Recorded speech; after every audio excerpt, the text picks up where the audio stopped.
नमस्कार मित्रांनो, पुन्हा एकदा आपल्या लाडक्या शो मध्ये तुमचं स्वागत आहे, ज्याचं नाव आहे वर्ल्ड विथ त्रिशाली लाईट चॅट पीपल मध्ये. आणि आपला सध्याचा सीझन सुरू आहे सेलिब्रिटी कट्टा.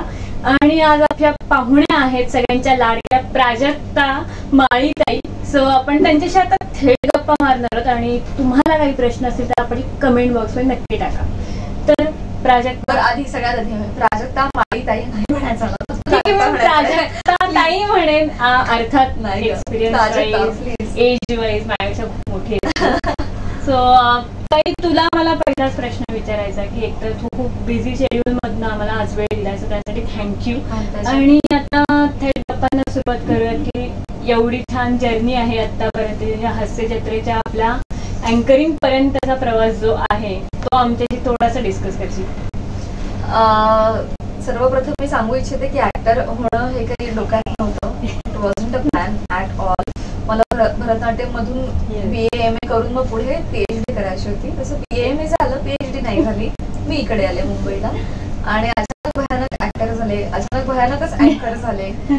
तेही काही प्लॅन मध्ये नव्हतं आणि इथे रुळले. थांबायचा असाही विचार नव्हता की एक एक्सपिरियन्स म्हणून करूया आणि नंतर परत आपापली गाडी ऍक्टिंग कडे वळूया असं होतं. बट यु नो, देवाचे आपल्याविषयीचे प्लॅन्स वेगळे असतात, कधी कधी खूपच चांगले असतात. So go with the flow. So Bharatanatyam पासून जर्नी सुरू झाली. बालनाट्य वगैरे मी केलं, खूप एकांकिका स्पर्धा केल्या लहान असताना, डान्स कॉम्पिटिशन खूप केल्या, डान्स शोज खूप केले. आणि मग एकातून एक अशी संधी येत गेली, जनरेट होत गेली. मी ऑडिशन देत गेले. डान्सच्याच एका रियालिटी शोच्या दरम्यानच मला एक ओळखीचा मुलगा झाला होता, त्यांनी मला ऑडिशनसाठी बोलावलं एका अँकरिंग शोच्या. तिथून मला मालिकांसाठी ऑडिशनला विचारण्यात आलं. सो 1 by 1च झालं. क्या बात आहे. म्हणजे नाटक, बालनाट्य, त्याच्यानंतर मालिका, नंतर चित्रपट, आता अँकरिंग आहे. पण आता अँकरिंग करताना म्हणजे अभिनयाचा प्रचंड कस लागतो अँकरिंग मध्ये. म्हणजे फार आपल्याकडे जास्त काही मुवमेंटला असा वाव नसतो. आणि जे तुझं वा दादा वा, वा ताई वा, असे हे जास्त फेमस झालेले जे काही किस्से आहेत, म्हणजे या वा दादा वाच्या मागे म्हणजे खूप सारे, म्हणजे आम्ही घरात बसून हसतोच, पण सेटवर काय मजा होते त्या बाबतीत? खरं सांगू का, आता या पॉइंटला मी नाही ना बोलले वा दादा वा, तर समीर दादा पण विचारलं आज जरा ओके झालं, नाही झालं, चांगलं झालं, तू वा दादा नाही बोलली. किंवा माझ्या कानात मध्ये एक हेडफोन असतो, तर तिकडे टेक्निकल डिरेक्टर जो असतो तो माईकवर बोलतो, ते मला ऐकत असतं. तर तो म्हणतो लाफ्टर्स वगैरे देतात, हे वा दादा वा म्हणणार, हे म्हणणार, चांगलं हे म्हणणार. सो आता अशी सिच्युएशन आहे की लोकांना असं वाटतं मी हसले, कमी आरडाओरडा केला, कमी वादा दावा म्हणलं पडतंय की काय, पडलं की काय असं वाटतंय. त्याच्यामुळे आता मॅन्डेटरी झाले for their performance, for their energy. आणि हे काही ठरवलेलं नव्हतं. हे रॅन्डमली लोक मला म्हणायला लागले, अरे तुम्ही वादा म्हणता ना, म्हटलं हो का, इतकं सरप्रायझिंग होतं माझ्यासाठी, कारण ते इतकं उत्स्फूर्त असतं. बरोबर, कधी कुठली गोष्ट आपली पंच होईल सांगता नाही येणार. हा, सो आता मला वादा वाफ हे प्राजक्ता माळी म्हणून कार्यक्रमांना बोलवतात, घ्या. हे म्हणजे फारच कमालीचं होतं. म्हणजे आपण असं बोलूयात की वा दादा वा, पण असं काही फेमस होऊ शकतं. समीर दादावर एक पुण्यात एक संस्था आहे जी टी शर्ट बनवते, त्याच्या सो त्याच्यामध्ये वादा दवा टी शर्ट आलेला आहे. बरोबर, क्या बात आहे. म्हणजे तो टी शर्ट पण तुम्हाला नक्कीच नेक्स्ट टाइम बघायला मिळेल असं आपण इच्छा करूयात. सो मला आता सांग, आत्ताच रिलीज झाला पांडू पिक्चर मध्ये तू आहेस, तर तो एक एक्सपिरियन्स कसा होता? पहिल्यांदा मी खलनायिकेची भूमिका साकारलेली आहे for the very first time in my life. आणि मला डेफिनेटली वेगवेगळं ट्राय आउट करायला आवडतं, कारण मी एका कशावर थांबलेलीच नाहीये. मग क्लासिकल डान्सिंग असेल, वेस्टर्न डान्सिंग असेल, मग ऍक्टिंग असेल, अँकरिंग असेल, ट्रॅव्हलिंग असेल, ट्रॅव्हल शोजचं अँकरिंग असेल, आय एम अ फूडी. मग इन जनरल पण पर्सनल लाईफ मी इतकी हिंडत असते. सो मला ते व्हेरिएशन आवडतं आयुष्यात. मी असं एक ते एक असं मी नाही करू शकत, असं नाही होऊ शकत. सो दॅट जेव्हा असं विचारण्यात आलं तेव्हा आय गॉट एक्सायटेड की नाही हे काहीतरी करून बघायला काय हरकत. आणि मला ऑडियन्सला सुद्धा एक सरप्राईज, थोडा शॉक द्यायला आवडतो. नाहीतर ते एक टिपिकल टाईपकास्ट होत जातं, गर्ल नेक्स्ट डोअर किंवा अशीच ती सोबर अगदी सोजवळ ही एवढंच करू शकते, मूळ रडणारी टाईपकास्ट होऊन जातं. सो मलाच ते बोर होतं, तर प्रेक्षकांना का नाही होणार असा विचार करते. सो जेव्हा आलं तेव्हा ते डिसेंट होतं. आणि जी स्टुडिओची निर्मिती होती, अवधूत गुप्तेंचं संगीत, निजुमाने डिरेक्टर, स्टारकास्ट तगडी. सो काही नाही म्हणायचं तसा काही हे नव्हतं. अर्थात काही म्हटलं असतं तर काहीतरी कुठेतरी चुकल्यासारखं वाटलं असतं नंतर की अरे आपण हे करायलाच नाही. माझी मित्रमंडळी काही आहे जे स्ट्रॉंगली अपोज करत होती मला, स्ट्रॉंगली. आता पण काही फॅन्स आहेत की ज्यांना का मॅडम तुम्ही का विलन असं होत आहे. पण मी म्हणे 90% of the chunk is saying की येस नाही जे झालं छान केलंय, वेगळा ट्विस्ट वाटलंच नाही. हो म्हणजे शेवटी आम्हाला अरे ही विलन आहे, शॉकिंग एलिमेंट होता तो. Yes. So I am happy with my decision, I am happy with the success of the Pandu. इतक्या दिवसांनंतर धाडस केलं एक तर चित्रपट निर्मात्याने 50% ऑक्युपन्सी मध्ये चित्रपट रिलीज करणं was a risk, high risk. आणि त्याला इतका चांगला रिस्पॉन्स दिला प्रेक्षकांनी. I am very glad. अगदी. आणि पांडू पिक्चर अजूनही तुम्ही पाहिला नसेल तर तो नक्की थिएटर मध्ये जाऊन तुम्ही पाहायलाच हवाय. पुढे म्हणजे मला मेघना या कॅरेक्टरकडे यायचंय की जुळली ती रेशीम गाठीमध्ये मेघना हे कॅरेक्टर केलं आणि त्याच्याने आम्हाला म्हणजे आम्ही एक प्रेक्षक म्हणून असं म्हणजे काय नाही जे प्राजक्ताबाई झळकली आता याच्या पुढे कमाल. मग ते मेघना कॅरेक्टर करताना किंवा जेव्हा तुझ्याकडे ऑफर आली तेव्हा तू काय विचार केला होतास? तेव्हा मी करायची नाही मालिका असं ठरवलं होतं. Very surprisingly. कारण झालं का त्याच्या आधी जी मी मालिका केली सुवासिनी, खूप ड्रेनिंग झालं होतं मला. म्हणजे मी म्हटलं आई मी नाही करू शकत, कारण मला आठवतच नाही त्या 10 महिन्यांच्या सिरियलच्या दरम्यान मी एकाही दिवशी रात्री 8 तास सलग झोपलीये असं झालंच नाही कधी.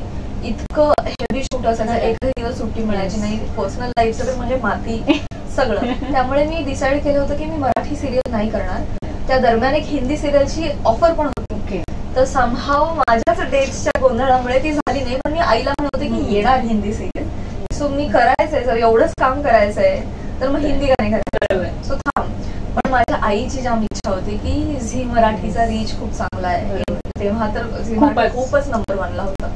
खूपच म्हणजे अगदी टॉपला, म्हणजे त्याच्यात काम करणं म्हणजे खूप मोठी गोष्ट. Yes correct. सो आईची इच्छा होती की तू नो मॅटर व्हॉट तू ग्रॅब कर अपॉर्च्युनिटी, ही कर, हिंदी पण कर नंतर कर, आधी ही कर.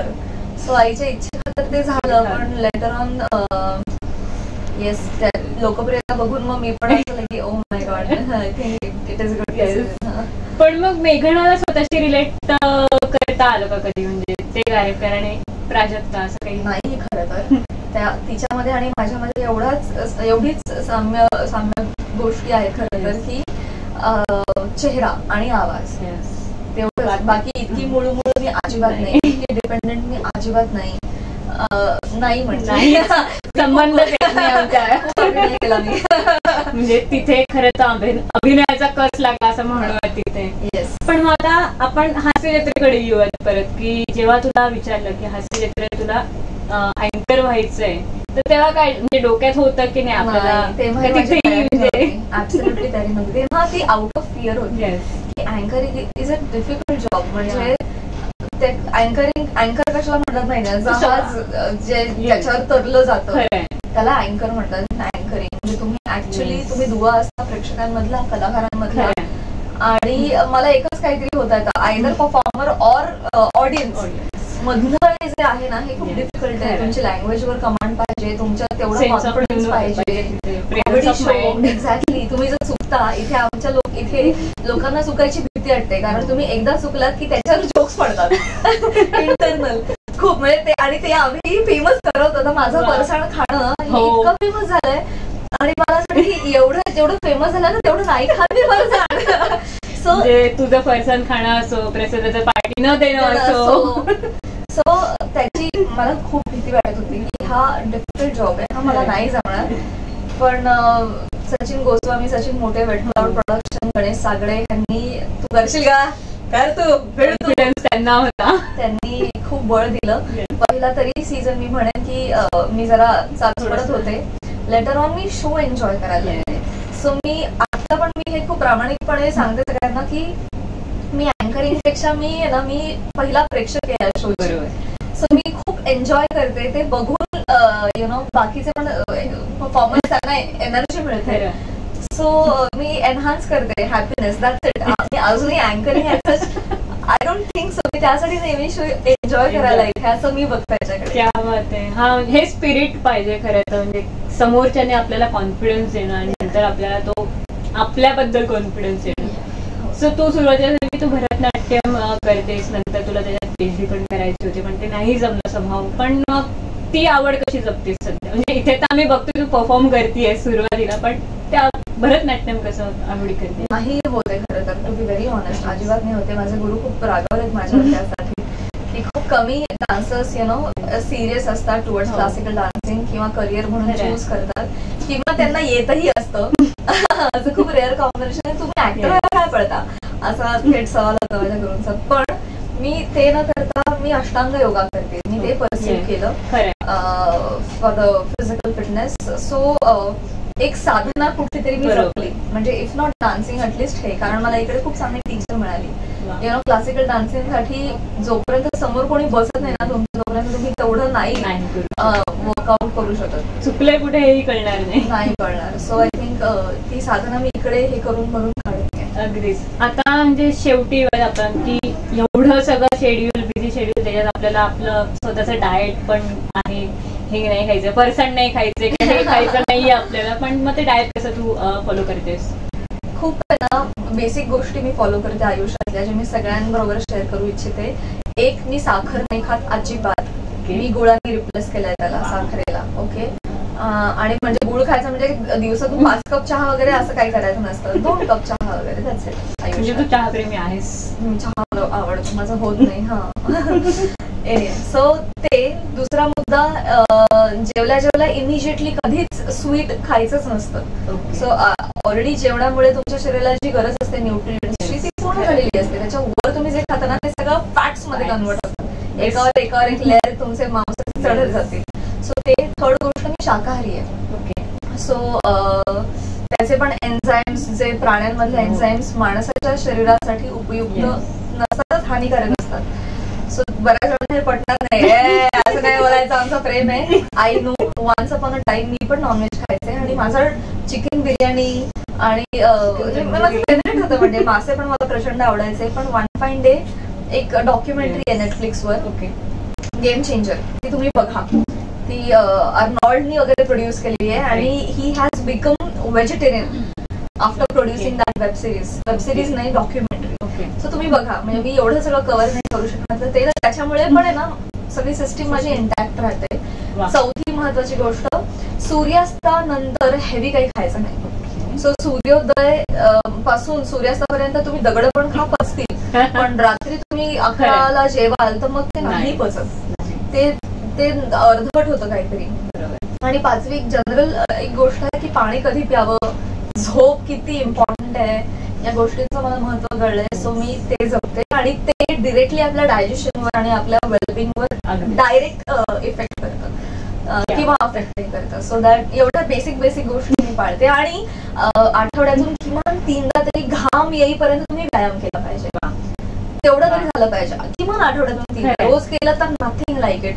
पण घाम आलाच नाही वर्षानुवर्ष, अशी कितीतरी मंडळी मी तुम्हाला सांगू शकते, which is not at all good for your health. असं बेसिक गोष्टी पाळल्या तर I think we are sort for the life. अगदी छान गोष्टी सांगितल्यास तू ऑडियन्सला. तर आता शेवटी मी एकच विचार की तुला ह्या गप्पा कशा वाटल्या? मस्त. स्वतःविषयी बडबड करायला सगळ्यांना आवडतं. मी किती तारे तोडले देखो, इसको बोलते सच. हे पण म्हणजे आहे, तुम्हाला अटेन्शन मिळालेलं आवडते, तुम्हाला कोणीतरी आपली खूप काळजी करते हे आवडतं, तुम्हाला स्वतःच कौतुक करायला मिळतं हे आवडतं. हे माणसांच्या ट्रेंड्स आहेत. येस. सो मला इंटरव्ह्यूज द्यायला आवडतं. पण मग आता शेवटी एकच प्रश्न विचार की पॅन्डेमिक मध्ये बऱ्याच आता हे जे होतं की सेटवर येऊन इंटरव्ह्यूज घेणं किंवा सेगमेंट कव्हर करणं हे आता थोडंसं कुठेतरी मध्यंतरी बंद झालं होतं चॅनल्स कडनं.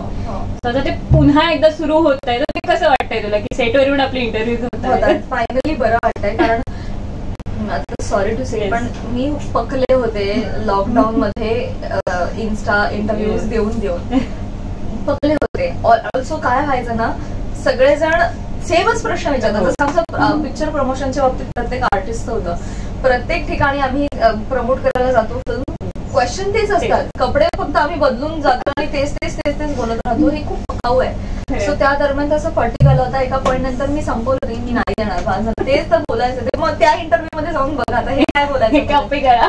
हा, सो त्याच्यातून मी इन्स्पायर होऊन मी स्वतःचा मी पण युट्यूब चॅनल काढला होता, जो आता फार मी ऍक्टिव्ह नाही त्याच्यामुळे, कारण कामं सुरू झाली. मी तो करणार आहे, चालू राहणार आहे. येस. सो मुद्दा असा की मला जे सांगायचं लोकांना मी ते सांगेन. हे काहीतरी तुम्ही विचारलेलं बोलण्यापेक्षा असं मला होतं, आणि काही खरंच बोर झाले होते. आज असं मला अजिबात वाटत नाहीये, कारण मी एवढी हसते त्याच्यावरून तुम्ही समजून जा. पण काही ठिकाणी असं हा मग ते केलं, मग हा झालं. इंटरव्ह्यू असतील तिकडे मी पकलेले तुमच्या लक्षात येईल.